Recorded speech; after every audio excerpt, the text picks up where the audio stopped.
Hello friends, welcome to மனோஸ்விகி vlog. இந்த விலாகில் வெப்பாலை தைலம் எப்படி செய்கிறதுன்னு பார்த்துடலாம் வாங்க. இது வந்து தோல் நோய்களுக்கெல்லாம் ஒரு சிறந்த மருந்துன்னு சொல்லியிருந்தாங்க. சரின்ட்டு செய்யலான்னு சொல்லிட்டு செஞ்சுருந்தேன். இது வந்து எங்கள் அம்மாவுக்கு காலெல்லாம் கொஞ்சம் அரிப்பு மாதிரி இருந்துச்சு. அதுக்கு தான் ட்ரை பண்ணி பார்க்கலான்னு சொல்லிட்டு ட்ரை பண்ணியிருந்தேன். அதுக்கு வந்து சுத்தமான தேங்காய் எண்ணெய் கண்ணாடி டம்ளரில் இந்தளவுக்கு எடுத்திருக்கேன். அதுக்கு ஒரு 10-12 இலை வெப்பாலை இலை வந்து 4-3 கட் பண்ணி இந்த மாதிரி கண்ணாடி டம்ளரில் சேர்த்துக்கிட்டேன். அதை வந்து ஒரு 4 நாள் இல்லாட்டி 5 நாள் நல்லா வெயிலில் வச்சு எடுக்கணும். இது வந்து கண்ணாடி டம்ளர் இல்லாட்டி சில்வர் பாத்திரம் எதில் வேணாலும் நம்ம இந்த மாதிரி ட்ரை பண்ணலாம்.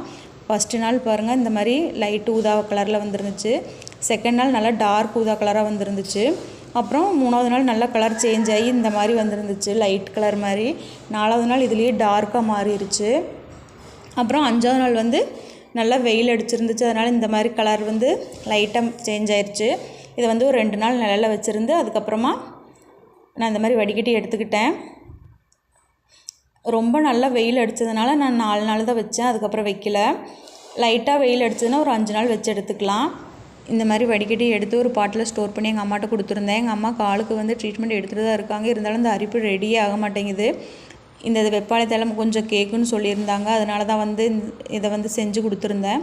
இந்த மாதிரி நீங்கள் யாராச்சும் வெப்பாலை தைலம் யூஸ் பண்ணி தோல் நோய் ஏதாச்சும் குணமாக இருந்தால் மறக்காமல் கமெண்ட் பாக்ஸில் கமெண்ட் பண்ணுங்கள். இதோட ரிசல்ட் எப்படி இருந்துச்சு இன்னொரு வீடியோவில் சொல்கிறேன். தேங்க்யூ.